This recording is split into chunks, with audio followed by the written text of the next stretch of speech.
Je suis Pascal Geoffroy, je suis céramiste depuis 1971.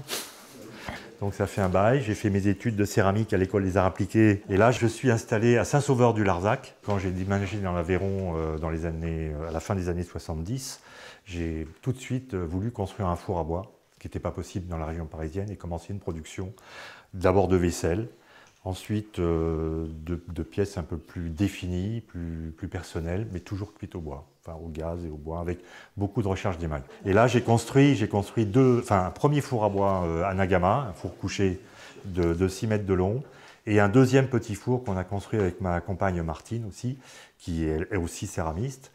Un petit four qui nous permet de cuire beaucoup plus souvent, parce que le grand four, c'est énormément de travail. On ne cuit plus qu'une fois par an, pendant 6 jours, avec 14 terres de bois qu'il faut débiter et enfourner. Voilà, pour la présentation. Mes mains sur tes parois sont les parenthèses entre lesquelles je me love et m'abandonne aux joies du quotidien. Malheureusement, elle n'est pas de moi. Je l'ai trouvée sur un site qui s'appelle Les mots du thé. C'est un amateur de thé et de bol qui a écrit cette phrase que je trouve merveilleuse et qui illustre bien la relation qu'on peut avoir avec un objet, dans sa manière de l'appréhender. Au Japon, on baptise les bols. Les grands bols sont baptisés par des maîtres de thé. Donc, sans tomber dans une sacralisation excessive, on a cette relation entre l'objet, celui qui l'a fait, le potier, important dans l'histoire, et la manipulation du bol, quand on est l'usager. Voilà. Donc au Japon, on ne prend jamais un bol avec une seule main. On le prend toujours à deux mains. À la fin de la cérémonie du thé, enfin, ce qu'on appelle cérémonie qui n'en est pas une, c'est un moment convivial, on peut parler de beaucoup de choses, sauf de politique, de religion, de commerce, de choses qui fâchent. On ne parle que d'un environnement, de l'esthétique des pièces. Donc les pratiquants sont invités à observer les objets. Donc ils vont apprendre à les manipuler. Voilà, on va le retourner. La première chose qu'un Japonais fait, c'est de regarder la qualité de la terre, avant l'émail, avant la forme. Il va le dire, ah, ça c'est un yakimono qui vient de Bizenyaki ou de Minoyaki. Et en fait, ce sont des terres dont on va parler, plus que de l'émail ou de la forme. Là, récemment, je viens encore cette année de rencontrer Shisaki Jun, qui est à Bizen, et il m'a dit, Pascal, first, material, the clay. Première chose, le matériau, le plus important, la terre. Après, il m'a dit, deuxième chose, the firing, la cuisson. Et après, d'un geste un peu désinvolte, il m'a dit, third thing, making. C'est-à-dire, dernière chose, faire l'objet. Mais là, on rentre au cœur même de la différence de perception qu'on peut avoir entre la céramique occidentale et la céramique extrême-orientale du Japon, notamment. La manière dont on va préparer la terre, la manière dont on va la travailler, conditionne la forme.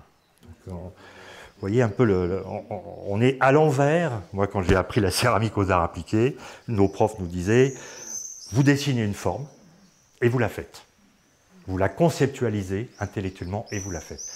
Le Japon fait l'inverse. Il se confronte à un matériau, il le fait vivre, il va le façonner et la forme va venir d'elle-même. Les Japonais tournent à l'envers. Ils tournent dans le sens des aiguilles d'une montre. Leur main forte est à l'intérieur. Et cette manière de tourner va conditionner la forme.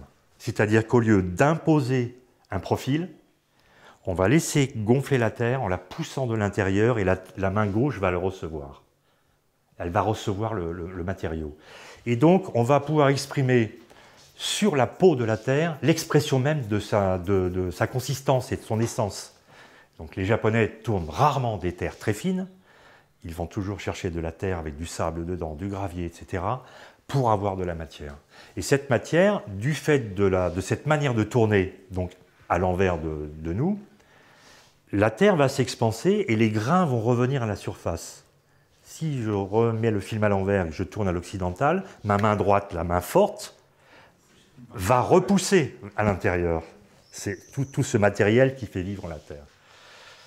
Quand on parle des formes tubulaires, le tsutsu en japonais, la forme de tube des bols, c'est parce que ces formes ont été mises au point dans la région de Mino, donc au XVIe siècle, avec les premiers Shino, les premiers Oribe, et avant ça, ce qu'on appelle le noir de Seto, qui est l'ancêtre du raku, le Setoguro. J'en ai amené 2 exemplaires là, que vous pouvez regarder, qui sont aussi des bols sortis à chaud. Cette forme, comme ça, elle vient du fait que la terre, elle s'affaisse. Ils ont gardé ça. Et souvent, ils tournaient des bouts de cylindre, ils attendaient que ça sèche, ils retournaient et ils refaisaient un colombin pour le pied. Ils ne cherchaient pas à faire des formes. La terre ne se tenait pas. Voilà l'origine de ces formes, en fait. De ces formes tous les anciens chinos sont très déformés, si vous regardez dans les bouquins. Et puis, vous avez la version plutôt vers le sud du Japon, Bizen et Kyushu, où on a les tours coréens. Ce sont des tout petits tours avec un tout petit volant. Moi, je tourne là-dessus, il a fallu que je réapprenne tout, mais je me régale. Parce que ça tourne plus ou moins rond.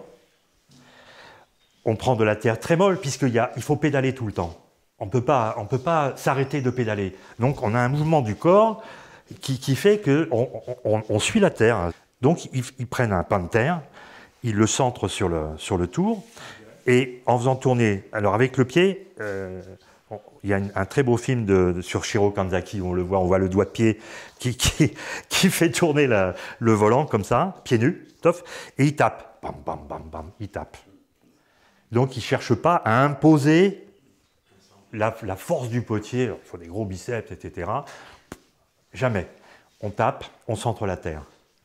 Ensuite, si on veut un peu plus de masse, on la centre à peu près, on reprend un deuxième pain de 3 kg, 4 kg, on le remet, et on a 8 kg de terre à peu près centrée.